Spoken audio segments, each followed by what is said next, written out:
Halo semuanya, kelas E, tingkat SMA, dimanapun kalian berada, ketemu kembali bersama Ibu dalam proses pembelajaran Bahasa Indonesia. Hari ini, alur tujuan pembelajaran kita adalah membandingkan isi teks non-fiksi yang dibaca untuk mengungkapkan pendapat pro atau pendapat kontra secara kritis dan etis. Misalnya, teks eksplanasi dalam bentuk tayangan video.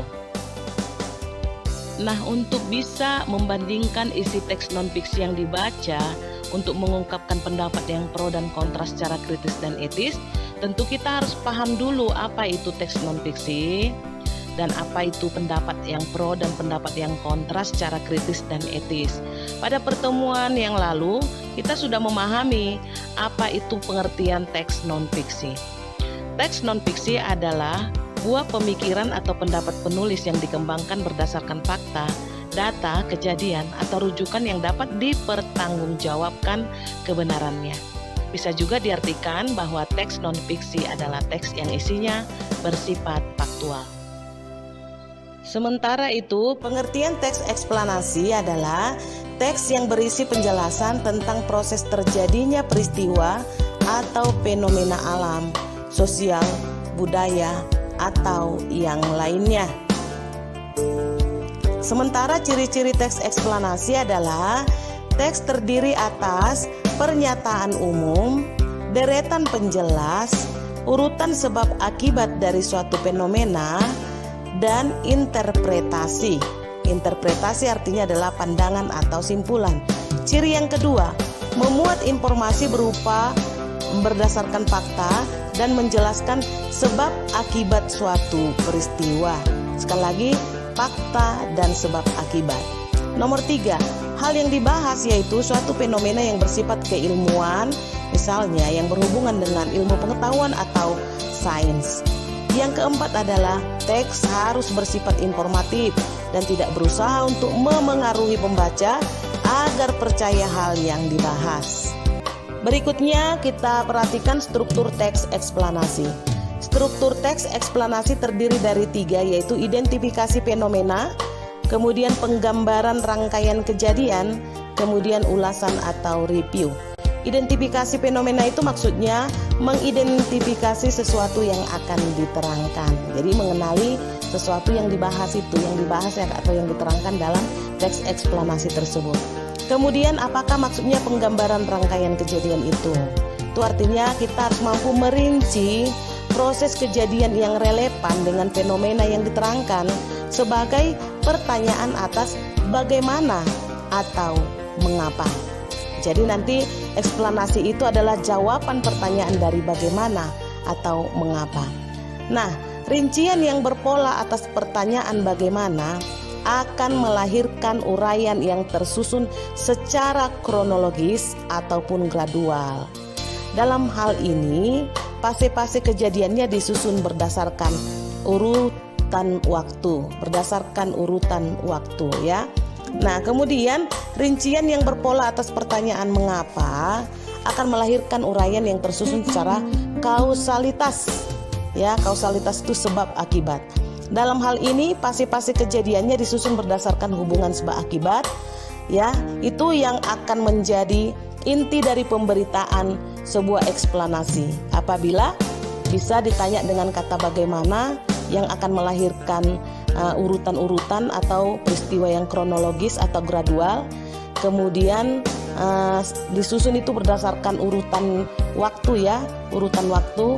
Kemudian apabila kita mempertanyakan dengan kata bagaimana, maka yang terjadi jawabannya adalah sebab akibat. Artinya teks eksplanasi itu akan berurutan secara kronologis dan juga akan memuat kalimat-kalimat sebab akibat. Nah, berikutnya ulasan. Apa sih pengertian ulasan tadi? Ulasan itu komentar atau penilaian tentang konsekuensi atas kejadian yang dipaparkan sebelumnya.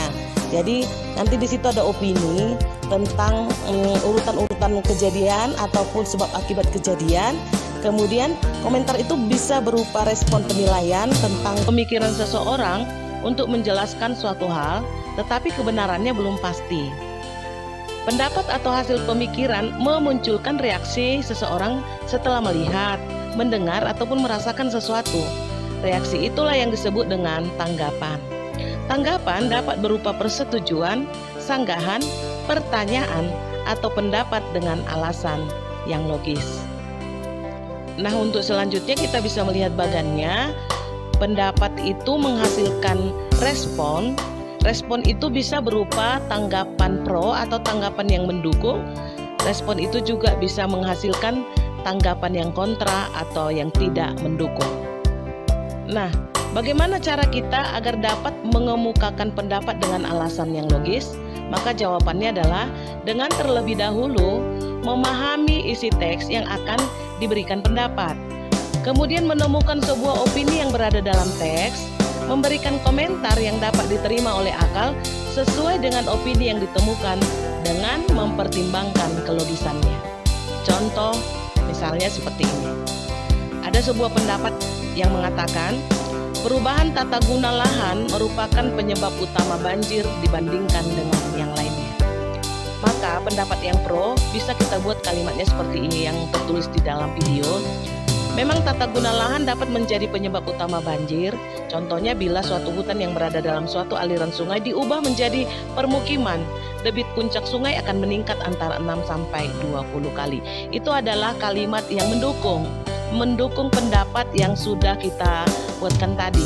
Nah, kita lihat contoh kalimat atau pendapat yang tidak mendukung atau kontra. Yang kontra mengatakan bila tata guna lahan itu memperhitungkan drainase, daerah resapan, dan memperhatikan data intensitas hujan, bisa saja itu tidak menimbulkan banjir atau dapat mencegah banjir.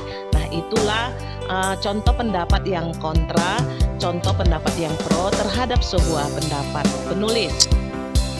Nah, kembali kita menganalisis pendapat yang kontra atau tanggapan yang tidak mendukung pendapat penulis yang barusan saja ibu katakan.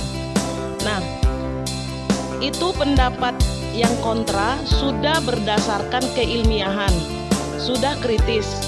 Kritis itu maksudnya tajam oleh karena ada pendapat yang dinilai kurang betul atau kurang benar atau mengandung kesalahan. Tadi dikatakan bahwa perubahan tata guna lahan bisa menyebabkan banjir. Ya, mungkin itu bisa. Makanya ada pendapat yang pro. Tetapi sesungguhnya ada pendapat yang kontra yang mengatakan bahwa apabila tata guna lahan itu memperhitungkan drainase, daerah resapan, dan memperhatikan data intensitas hujan, maka tentu saja banjir itu tidak akan terjadi. Itulah contoh tanggapan yang kritis. Kritis itu menggunakan logika, menggunakan daya pikir yang tepat sesuai dengan pokok pembicaraan pada pendapat tersebut. Sekarang mari kita analisis teks eksplanasi yang berjudul Tanah Longsor yang dapat memunculkan tanggapan yang pro dan kontra. Nah, dalam teks eksplanasi itu akan terlihat ada sebab dan akibat, dan di dalam sebab dan akibat itulah dibuatkan tanggapan-tanggapan yang pro ataupun yang kontra berdasarkan ilmiah atau kelogisan. Ide pokoknya atau pokok permasalahannya adalah tanah longsor. Nah, mengapa terjadi tanah longsor? Bisa saja karena penebangan liar yang dilakukan manusia akan mematikan sirkulasi air tanah. Nah, ini adalah sebuah penyebab. Mengapa seperti itu? Karena dia memunculkan akibat. Apa itu? Air yang seharusnya diserap oleh tumbuhan akan masuk pori-pori tanah dan menyebabkan strukturnya tidak stabil. Nah, ini adalah sebuah akibat karena penebangan liar. Oleh karena strukturnya tidak stabil, maka terjadilah tanah longsor. Itu contoh yang pertama. Yang kedua, apabila tidak melakukan pembakaran hutan, penggundulan hutan, dan melakukan reboisasi, maka bisa saja tidak terjadi tanah longsor. Maka disebutlah ini adalah penyebabnya. Tidak melakukan pembakaran hutan, penggundulan hutan, dan melakukan reboisasi bisa menjadi langkah awal pencegah yang baik, sehingga tanah longsor tidak terjadi. Nah, itulah yang menjadi analisa kita terhadap contoh-contoh bagaimana pendapat yang pro dan pendapat yang kontra di dalam sebuah teks eksplanasi atau teks non-fiksi. Nah, kita akan masuk kepada alur tujuan pembelajaran yang akan kita capai, membandingkan isi teks non-fiksi yang dibaca untuk mengungkapkan pendapat pro kontra secara kritis dan etis. Tentu saja, bila kita ingin membandingkan isi teks non-fiksi, maka terlebih dahulu kita harus membaca dengan cermat isi dari teks non-fiksi tersebut. Kemudian mencari persamaan dari kedua teks yang dibandingkan dengan berdasar kepada pola pengungkapan pendapat atau pro dan kontra. Kemudian yang ketiga, mencari perbedaan dari kedua teks dalam pengungkapan pendapat atau tanggapan baik pro maupun kontra. Itulah langkah yang bisa kita laksanakan untuk bisa membandingkan isi teks non-fiksi yang kita baca. Nah, untuk memudahkan kita melakukan kegiatan membandingkan isi teks non-fiksi, maka kamu perhatikan bagan yang Ibu buat di dalam video. Nah, di sana ada teks 1 dan teks 2. Nanti terlebih dahulu kita membacanya dengan cermat. Maka kamu menuliskan persamaan antara teks 1 dengan teks 2. Kemudian kamu akan menuliskan juga bagaimana perbedaan teks 1 dan teks 2. Maksudnya di sana persamaan pendapat yang terdapat di dalam teks 1, kemudian perbedaan pendapat atau tanggapan di dalam teks 2. Dibandingkanlah antara teks 1 dan teks 2, lalu kamu tuliskan satu persatu.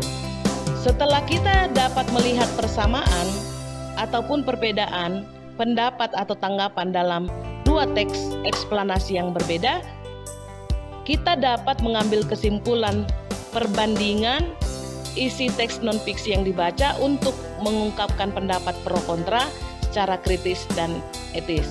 Tadi ada langkah yang harus kita lakukan ketika kita membandingkan teks non-fiksi tersebut, yaitu terlebih dahulu membaca dengan cermat isi teks, mencari persamaan dari kedua teks berdasarkan pola pengungkapan pendapat atau pro dan kontra, kemudian mencari perbedaan dari kedua teks tersebut sehingga kita bisa mengambil kesimpulannya. Jangan lupa bahwa semua pendapat yang kontra ataupun yang pro harus dituliskan berdasarkan logika pikir, kemudian berdasarkan faktual yang terdapat di dalam teks yang kita baca tersebut. Artinya, kita memberikan komentar yang dapat diterima oleh akal sesuai dengan opini yang kita temukan di dalam teks-teks yang akan kita baca dengan mempertimbangkan kelogisannya. Nah, berikutnya marilah kita telaah teks eksplanasi dalam bentuk tayangan video berikut ini. Kemudian kamu mencari perbedaan dan persamaan, bagaimana ungkapan atau bagaimana pendapat atau bagaimana tanggapan yang bisa kamu buatkan baik pro maupun kontra sesuai dengan tabel yang sudah ada di dalam video. Selamat mengerjakan dan sampai jumpa pada alur tujuan pembelajaran berikutnya.